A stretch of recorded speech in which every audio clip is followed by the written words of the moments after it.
जय श्री कृष्ण। एबे आसतु तृतीय अध्यायर 6 नंबर श्लोकटी पाठ करिबा। कर्मेन्द्रियाणि संयम्य यास्ते मनसा स्मरन् इन्द्रियार्थान् विमूढात्मा मिथ्याचार स उच्यते। जो मूढ़ बुद्धि मनुष्य समस्त इंद्रिय को बलपूर्वक ऊपर रुद्ध करदे मन द्वारा सही इंद्रिय मानकर विषय को चिंतन करुए से मिथ्याचारी अर्थात दंभी बोली कथित हुए। जय श्री कृष्ण। जय श्री कृष्ण।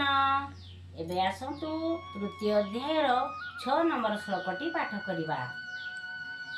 कर्मेन्द्रियाणि संयम्य यास्ते मनसा स्मरन् इन्द्रियार्थान् विमूढात्मा मिथ्याचार स उच्यते।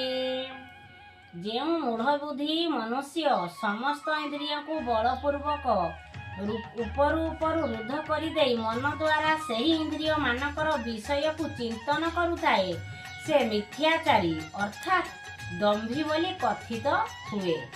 जय श्री कृष्ण।